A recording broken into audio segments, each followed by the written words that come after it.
Assalamualaikum warahmatullahi wabarakatuh. Alhamdulillah wassalatu wassalamu ala Rasulillah wa ala alihi wa ashabihi wa mawalah. Amma ba'du. Yang saya hormati sepuh bini sepuh, takmir masjid, pengurus beserta jamaah yang dimuliakan Allah Subhanahu wa taala. Kita meneruskan kajian kitab Al-Kabair, yaitu kajian tentang dosa-dosa besar. Pada pertemuan yang lalu, dosa-dosa besar yang pertama adalah syirik. Syirik ada dua, syirik besar dan syirik kecil. Syirik besar yaitu menyekutukan Allah, menyembah selain Allah, seperti menyembah berhala, menyembah patung, menyembah gunung, menyembah kayu, menyembah mbah-mbah, menyembah matahari, menyembah bulan dan lain-lain. Kemudian ada syirik namanya syirik kecil, yaitu riya. Riya itu beribadah ada tendensi karena manusia. Cuma nanti ada bab tersendiri.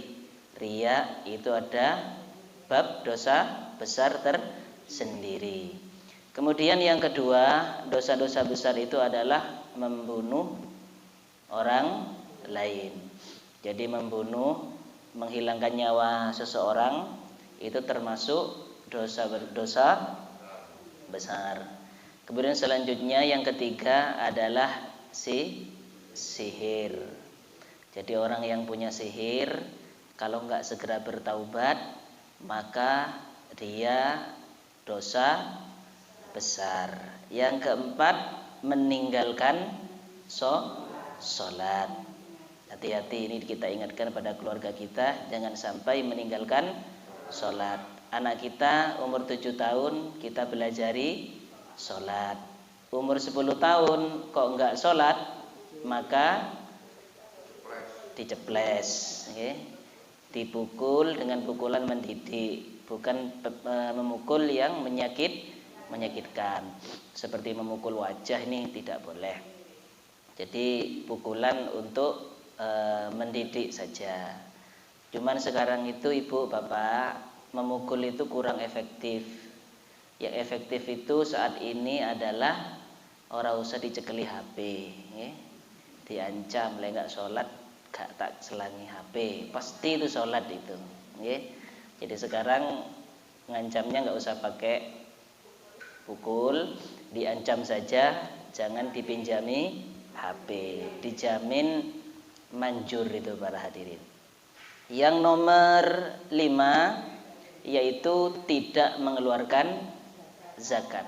Jadi bagi yang mampu, bagi kita yang mampu, maka kita wajib mengeluarkan zakat, baik zakat fitrah ataupun zakat mal atau harta. Kita lanjut pada yang ke-6 para hadirin. Iftaru yaumin min ramadhana bila udrin. Kita tidak berpuasa di bulan Ramadan. Jadi tidak puasa di bulan Ramadan ini termasuk dosa besar. Tidak berpuasa di bulan Ramadan ini dosa besar.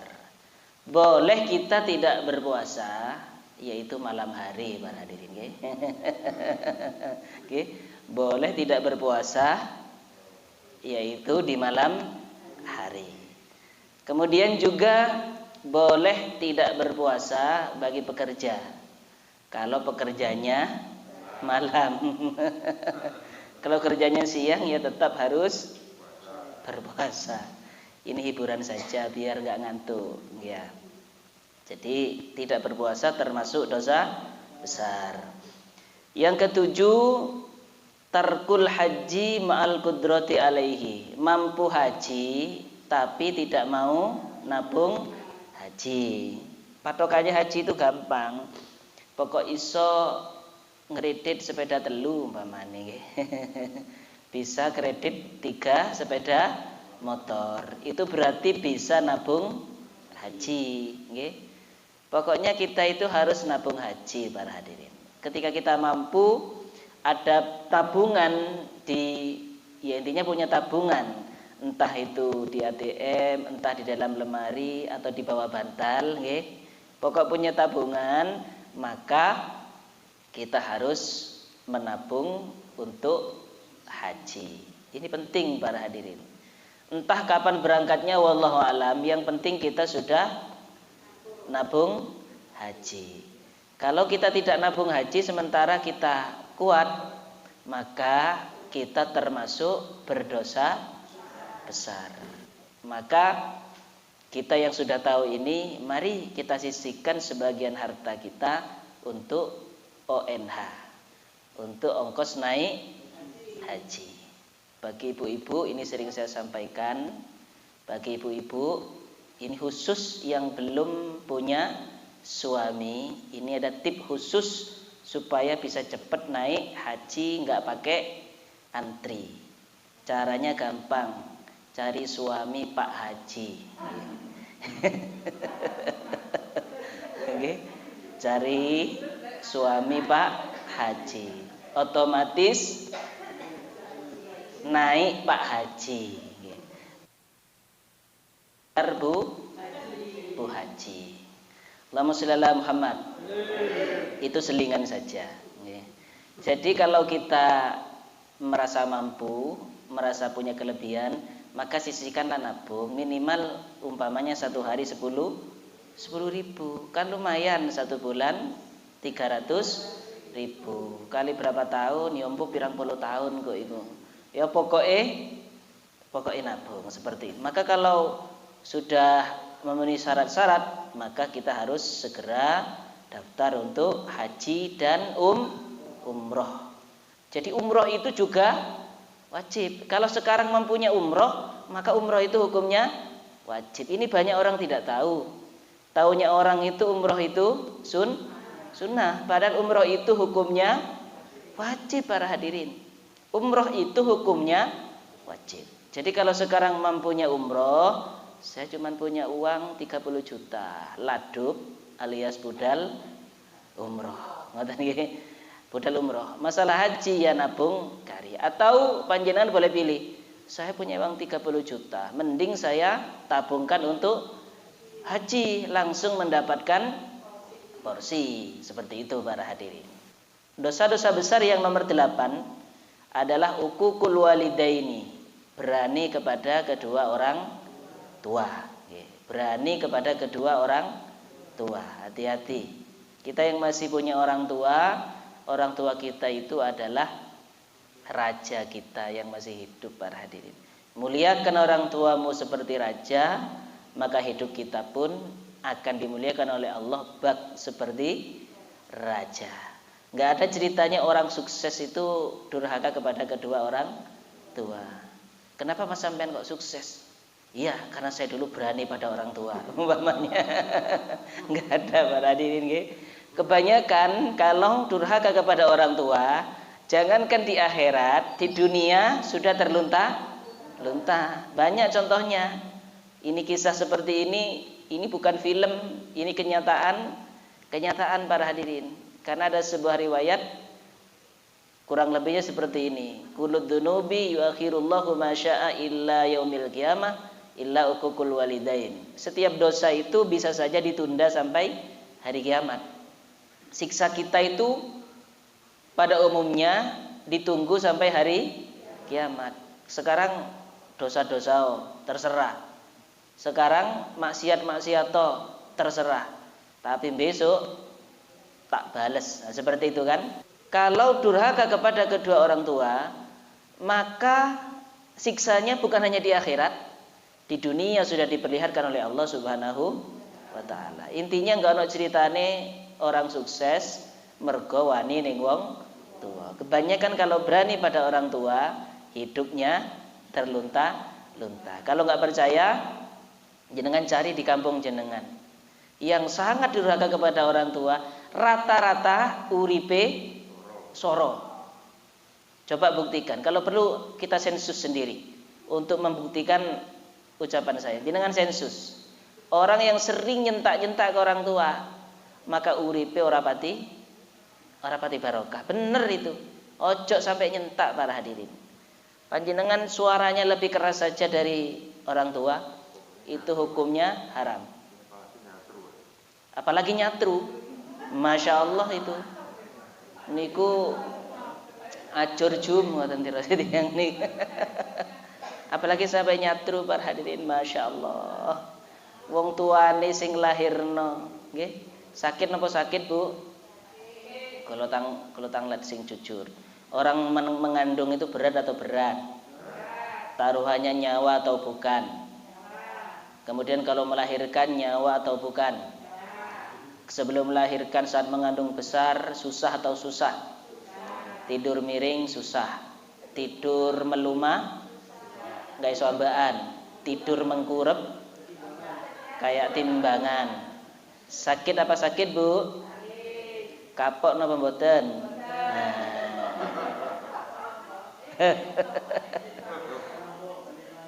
Allahumma shalli ala Muhammad. Nah, seperti itu para hadirin. Oleh karenanya, coba ibu-ibu jawab yang jujur. Kalau ada anak, nggih, kalau ada anak menyakiti orang tua, misalkan menyentak, saya tanya jujur, nggih.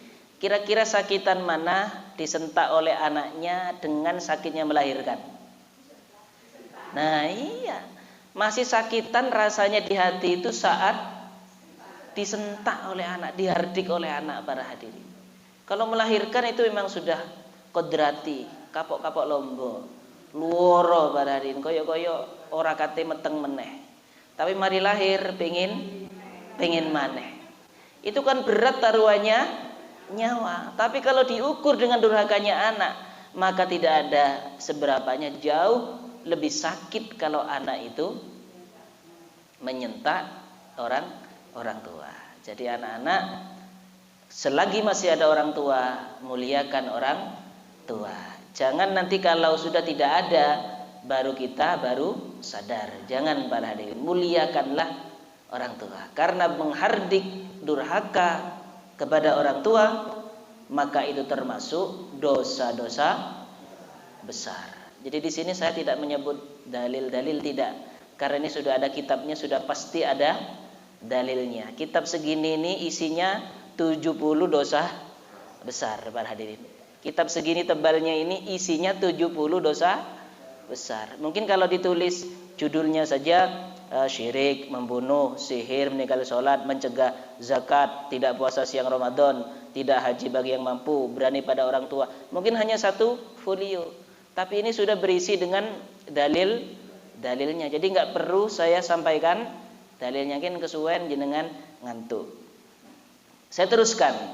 Ini sampai pada statement Pak Takmir barusan itu. Yang ke-9 adalah nyatru. Bahasa Indonesianya nyatru itu apa? Lak podo ae niku. Yang ke-9 adalah tidak menyapa kerabat atau memusuhi kerabat. Siapa kerabat itu? Ya, kerabat ini ada kajian khusus nanti para hadirin, nggih. Kerabat itu atau dalam bahasa Arabnya dikenal dengan istilah al-qarabah. Qarabah atau kerabat, ini siapa yang masuk kerabat? Ini ada pembahasan khusus. Insyaallah nanti kita bahas pada bab khusus para hadirin, nggih. Karena qarabah dalam bahasa Arab yang kita artikan dengan kerabat ini cakupannya luas. Hati-hati, jangan sampai katanya Pak Takmir tadi, jangan sampai kita itu memusuhi orang tua, memusuhi kakek nenek, atau kakek nenek memusuhi cucunya. Itu haram, termasuk dosa-dosa besar. Atau memusuhi bule atau Pak Le, Pak D, utawa Bude, itu termasuk dosa besar. Untuk definisi al-qarabah atau kerabat, insyaallah kita bahas pada bab yang lebih spesifik. Dosa besar yang ke-10 az-zina. zina. Nah, ini sudah maklum, sudah mafhum kalau zina itu termasuk dosa-dosa besar. Karena bahaya zina itu juga bisa merusak keturunan dan lain-lain. Bukan hanya merusak rumah tangga, tapi juga bisa merusak keturunan. Selanjutnya, dosa besar yang ke-11 adalah al-liwat. Al-liwat itu homoseks. Homoseks. Perempuan menyukai sesama jenis. Perempuan menyukai perempuan. Laki-laki menyukai laki-laki. Kan normalnya perempuan menyukai laki-laki. Laki-laki menyukai perempuan. Ini tidak. Tapi yang dicari adalah perempuan nyari perempuan. Jeruk makan jeruk. Laki-laki mencari laki-laki. Ini adalah perilaku abnormal atau penyimpangan di bidang seksual. Nah, ini termasuk dosa besar. Yang ke-12, riba. Yang sebagaimana ditanyakan pada pertemuan yang lalu, riba ini termasuk dosa besar. Jadi sejauh mungkin kita menghindari yang namanya riba. Termasuk kajian riba ini tak cukup kalau hanya dibahas setengah jam. Ada bab tersendiri. Karena kita fokusnya sekarang ini adalah membahas macam-macam dosa-dosa besar. Jadi riba ini jelas keharamannya dan termasuk dosa besar. Yang ke-13, makan harta anak yatim dengan zalim. Makan harta anak yatim dengan zalim. Hati-hati. Bagaimana memakan harta anak yatim dengan zalim? Hati-hati. Memakan harta anak yatim dengan zalim ini bukan hanya orang yang mengasuh anak yatim. Mohon maaf, termasuk ibunya anak yatim. Ini juga harus hati-hati mengelola hartanya anak yatim. Jadi nanti ada aturannya tersendiri bagaimana mengelola hartanya anak yatim. Yatim itu anak yang ditinggal wafat oleh bapaknya. Itu namanya yatim para hadirin. Andaikan anak yatim itu kan mendapat santunan kadang dari orang, berarti dia punya uang. Nah, uangnya itu hati-hati. Mamanya itu harus mentasarrufkan, menggunakan uangnya itu dengan hak, dengan sesuai peraturan syariat. Hati-hati. Karena kita itu mendolimi harta anak yatim, maka termasuk dosa-dosa besar. Kemudian yang ke-14, berbohong atas nama Allah dan Rasulullah Sallallahu Alaihi Wasallam. Oleh karenanya ini hati-hati. Saat ini banyak orang berdusta yang tidak sengaja. Contohnya di WhatsApp banyak orang mengirim share-share tentang agama. Barang siapa menyampaikan SMS ini maka akan masuk surga. Rasulullah berpesan seperti itu. Padahal itu bukan hadis Rasulullah Sallallahu Alaihi Wasallam. Panjenengan itu nge-share ini dari Rasulullah Sallallahu Alaihi Wasallam. Kemudian ada hadisnya di bawah, seakan-akan kayak hadis. Padahal bukan hadis. Belum dibaca langsung di-share. Nah, itu ternyata bisa sesat dan menyesatkan. Nanti malam memasuki satu safar, barang siapa memberitahu pada temannya, umpamanya dijamin masuk surga. Padahal nanti malam ini satu Rajab padahal. Saking semangatnya share, maka dia itu sampai lupa wong nanti itu umpamanya satu Rajab, ditulisannya adalah satu Safar. Ini salah satu contoh penyesatan atas nama Allah dan Rasulullah Sallallahu Alaihi Wasallam. Dan itu kalau disengaja termasuk dosa besar. Yang ke-15, al-firaru minaz zahfi, lari dari peperangan. Andaikan panjenengan daftar ikut pasukan berani hidup. Bukan berani mati, kayaknya berani hidup para hadirin. Soalnya lijak perang ora wani. Daftar jadi pasukan berani mati. Kemudian ketika dia berperang lari para hadirin, takut matilah. Lari ketika dalam keadaan berperang melarikan diri, maka itu tanpa sebab yang dibenarkan, maka termasuk dosa besar. Jadi kalau sudah perang ya sudah, paskan hatinya. Wayai mati gempun mati sahih. Tapi kalau sampai mundur, niat lari karena ragu dan lain-lain, maka itu bisa menyebabkan dosa besar. Alhamdulillah pagi ini kita sampai pada dosa besar yang ke-15. Insyaallah selanjutnya akan kita lanjutkan yang ke-16 dan seterusnya. Amin amin ya rabbal alamin. Para hadirin yang berbahagia, mungkin sebelum saya tutup ada pertanyaan, dipersilahkan.